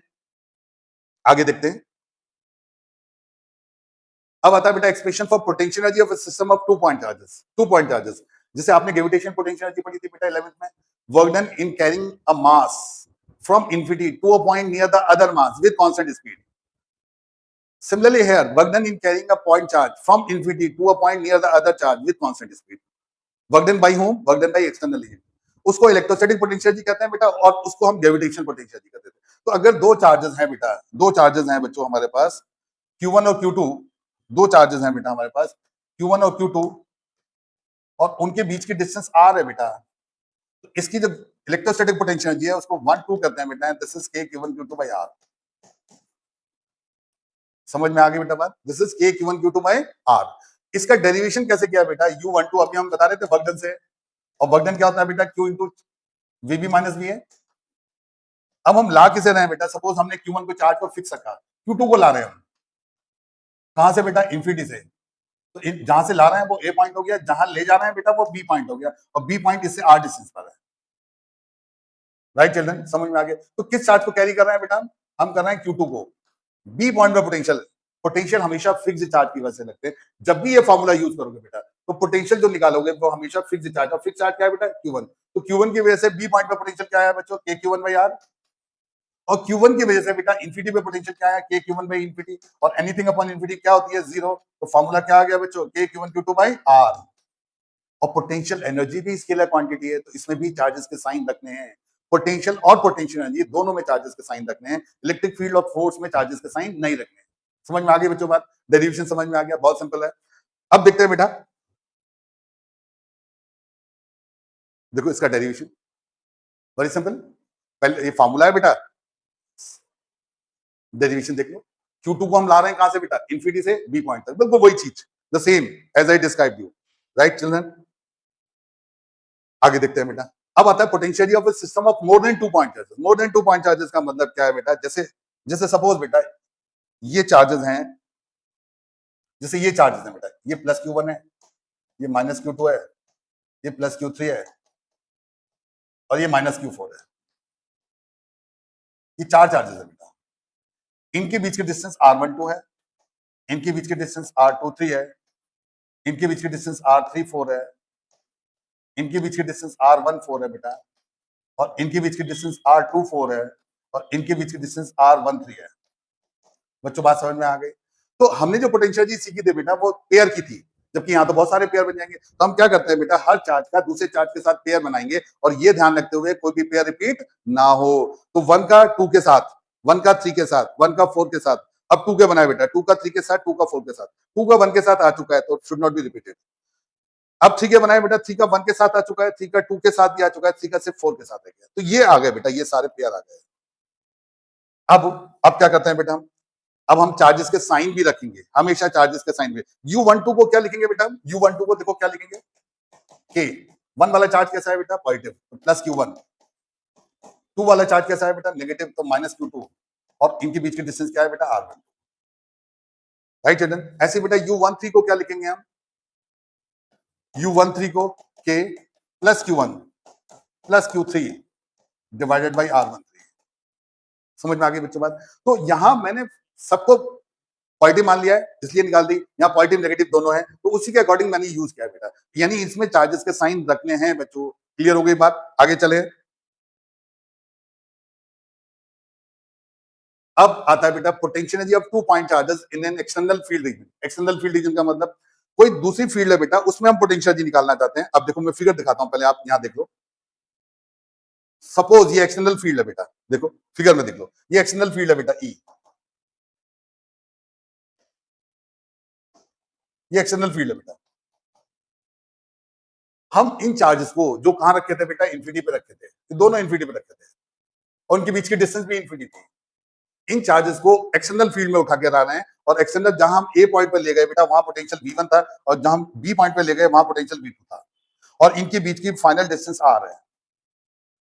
तो पहले वाले चार्ज को अब हम पोटेंशियल जी को कैसे डिफाइन करेंगे बेटा? It is the total work done in bringing Q1 Q2 from infinity to the points, respective points in the external field region. और रेस्पेक्टिव पॉइंट्स कौन से हैं बेटा? A and B. तो हम Q1 को उठा के ला रहे हैं पहले इन्फिनिटी से ए पॉइंट तक, तो Q1 को लाने में जो वर्क डन करना पड़ा बेटा हमारा, Q1 into infinity V A minus we infinity, और वी ए बेटा हमने V1 मान लिया, वी इन्फिनिटी 0 होता है, तो Q1 V1 आ गया बेटा पहले वाले चार्ज को लाने में वर्क डन।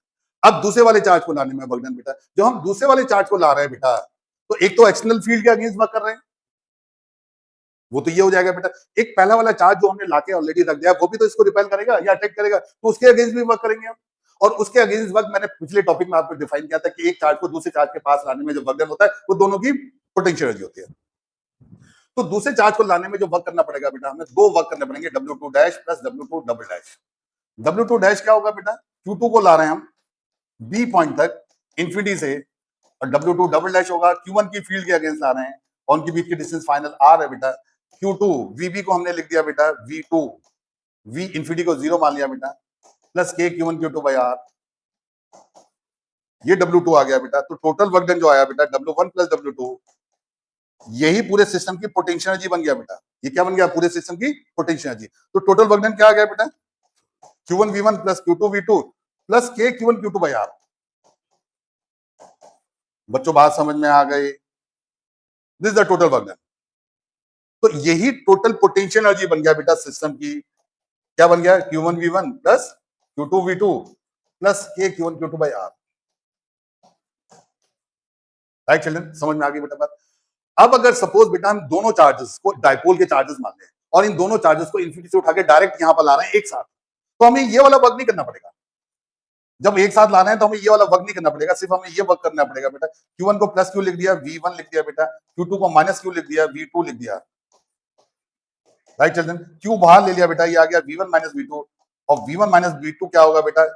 अगर फील्ड यूनिफॉर्म है तो Q into minus of E dot AB, E dot AB 2A बन गया बेटा, AB 2A बन गया बेटा। तो ये वर्क डन क्या आया बच्चों? ये वर्क डन क्या आया बेटा? ये वर्क डन आया, ये वर्क डन आया बेटा W is equal to minus of P dot E, minus P dot E। तो ये पोटेंशियल एनर्जी डायपोल की होती है यूनिफॉर्म फील्ड में, इसी को वर्क डन भी कहते हैं बेटा। U is equal to minus P dot E। बच्चों बात समझ में आ गई? क्लियर हो गई बेटा बात? तो पहले हम एक चार्ज को ला रहे थे, उसको वर्क डन करना पड़ा Q1 V1, फिर दूसरे चार्ज को जब हम लाए हैं बेटा, तो हमें दो वर्क करने पड़ेंगे, एक तो एक्सटर्नल फील्ड के अगेंस्ट और एक पहले वाले चार्ज की फील्ड के अगेंस्ट। तो वो टोटल वर्क डन हमने यहाँ पर दिखाया है बेटा। देखो it is given here, everything is given here. Second charge को लाने में वर्क डन बेटा, टोटल वर्क डन भी देख लिया हमने, दिस इज गिवन हियर। ठीक है, अब आते हैं बेटा इससे रिलेटेड क्वेश्चंस। ठीक है, क्वेश्चंस पहले हम शुरुआत करेंगे कि आपको टॉपिक समझा दूं मैं, पहले सबसे पहले टॉपिक समझा दूं या ये क्वेश्चन ही कराऊं? चलो क्वेश्चन ही कर लेते हैं बेटा। क्वेश्चन क्या दिया हुआ है, यू कैन रीड दिस। वो कह रहा है किसी पॉइंट चार्ज की वजह से इलेक्ट्रिक फील्ड किसी पॉइंट पर 8 न्यूटन पर कूलम है। पॉइंट चार्ज की इलेक्ट्रिक फील्ड ये होती है बेटा Q बाई आर स्क्वायर, ये 8 न्यूटन पर कूलम है। पोटेंशियल क्या होता है बेटा? Q बाई आर, ये भी दिया है। ई और वी दोनों की वैल्यू दी हुई है बेटा, डिवाइड करोगे Q से Q कट जाएगा, आर आ जाएगा। राइट चिल्ड्रन, समझ में आ गई बच्चों बात? आगे देखते हैं बेटा।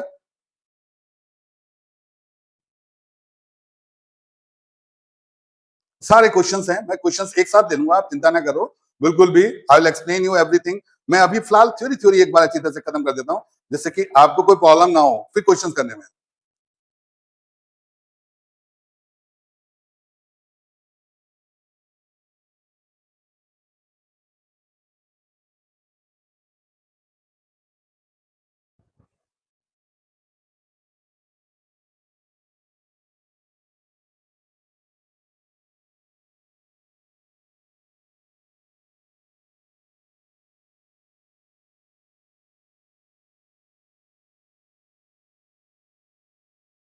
यस बेटा, देखो अब हम लेते हैं नेक्स्ट इंपॉर्टेंट टॉपिक, डायलेक्ट्रिक्स। तो डायलेक्ट्रिक्स क्या है बेटा? These are insulating substances, these are insulating substances which can not conduct electricity but can pass electric field effect through them. अगर इसको हमने एक्सटर्नल फील्ड में रख दिया तो इनके अंदर इलेक्ट्रिक फील्ड आ जाएगी, इनके अंदर इलेक्ट्रिक फील्ड आ जाएगी। समझ में आया बेटा? तो डायलेक्ट्रिक्स क्या है? These are insulating substances, insulating का मतलब लैक ऑफ फ्री इलेक्ट्रॉन्स। तो इनके अंदर फ्री इलेक्ट्रॉन्स नहीं होते बेटा, जिसकी वजह से ये कंडक्ट नहीं करते। Paper, glass, silk, mica, oil, air, water, ये सब क्या है बेटा? डायलेक्ट्रिक ही नहीं। ये सब क्या है बच्चों? डायलेक्ट्रिक सब्सटेंस है। तो डायलेक्ट्रिक बेटा दो टाइप के होते हैं, एक पोलर और एक नॉन पोलर। पोलर में क्या होता है बेटा? पोलर में देखो क्या होता है। पोलर में पॉजिटिव और नेगेटिव चार्ज का सेंटर अलग अलग होता है, तो इनका कुछ डायपोल मूवमेंट भी होता है। अगर इनके बीच की डिस्टेंस 2 है बेटा, तो इनका कुछ डायपोल मूवमेंट भी होगा 2a3। बट नॉन पोलर में बेटा पॉजिटिव और नेगेटिव चार्ज का सेंटर एक ही जगह होता है, तो इनका डायपोल मूवमेंट 0 होता है। बच्चों बात समझ में आ गई? ये सिमेट्रिकल शेप के होते हैं बेटा, ये अनसिमेट्रिकल शेप के होते हैं।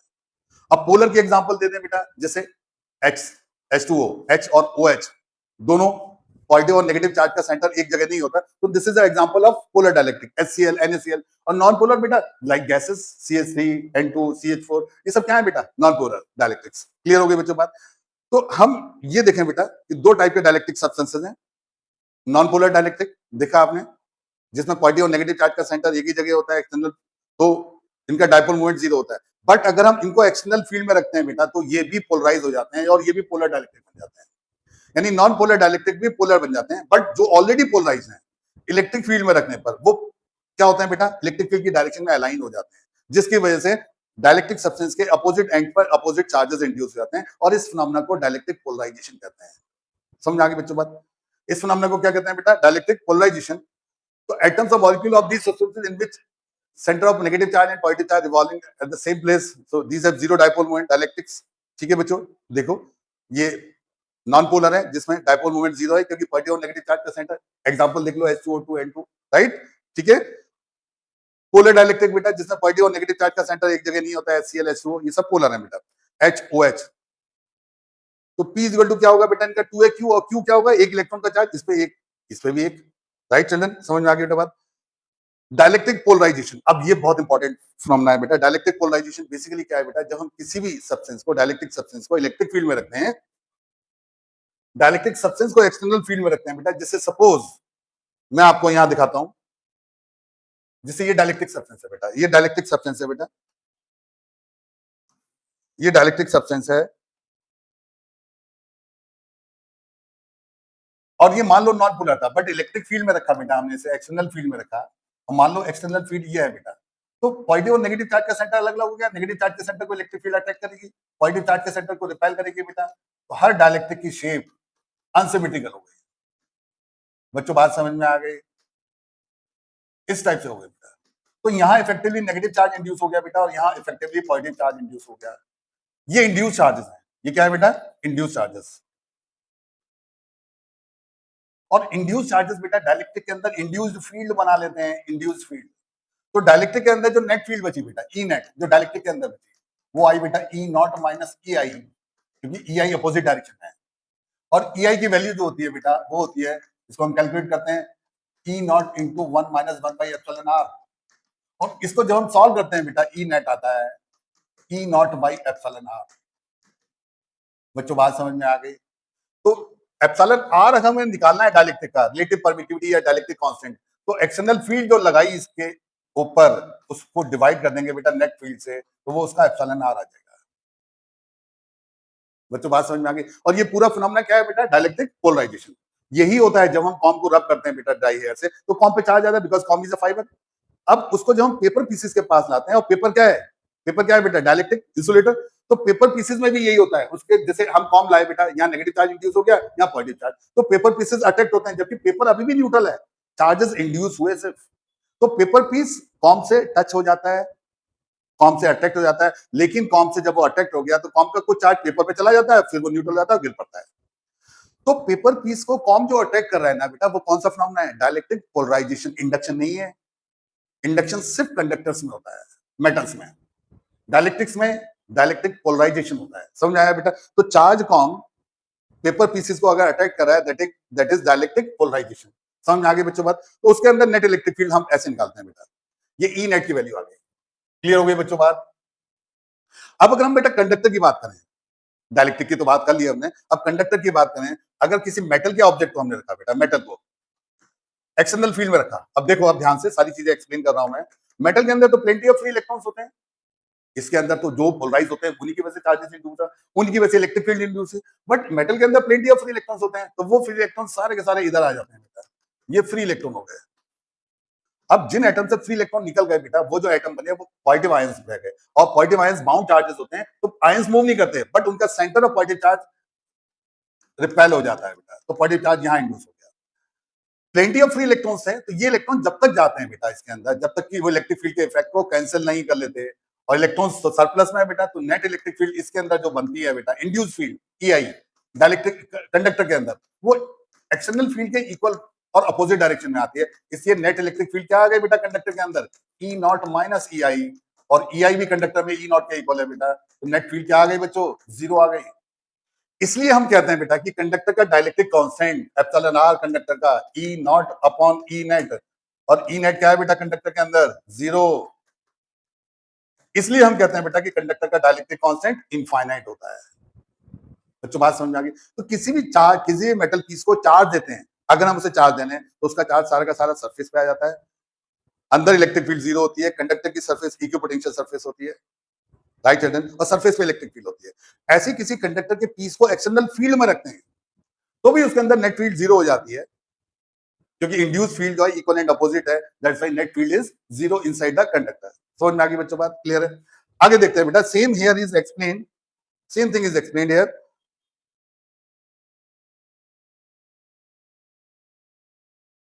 डाइलेक्ट्रिक पोलराइजेशन देखिए, पॉजिटिव और नेगेटिव चार्ज का सेंटर एक ही जगह था, इलेक्ट्रिक फील्ड में रखा हमने तो अलग अलग हो गए बेटा, एक्सटर्नल फील्ड दिखाई है, उसकी वजह से इंड्यूस हो गया, इंड्यूस चार्जेस, ठीक है।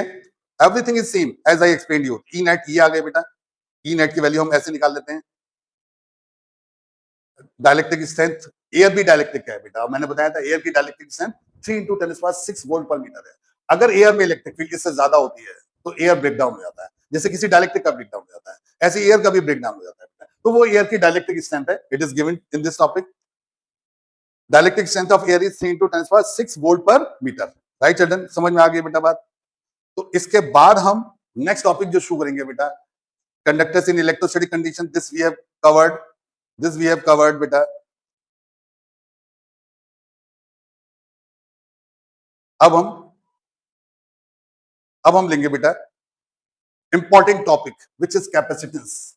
आई think I will be able to explain you. अब आप थक गए होंगे, बहुत देर हो गई मुझे सेम इलेक्ट्रोस्टैटिक चैप्टर डिफाइन करते हुए। अब जो बचा है बेटा वो सिर्फ कैपेसिटेंस बचा है, hardly a matter of 1 hour. तो आई थिंक क्विक रिवीजन हो गया होगा आपका इस चैप्टर का, और उस रिवीजन के बाद, कैपेसिटर पढ़ाने के बाद सेम क्लास में मैं आपको इस पूरे चैप्टर के न्यूमेरिकल्स भी बताऊंगा। राइट बच्चों, क्लियर है। तो लाइक और सब्सक्राइब करना मत भूलो, मैं आपको लगातार आपको बताता रहूंगा क्या क्या इंपॉर्टेंट चीजें हैं हर चैप्टर में। राइट चिल्ड्रन, क्लियर है। बाय।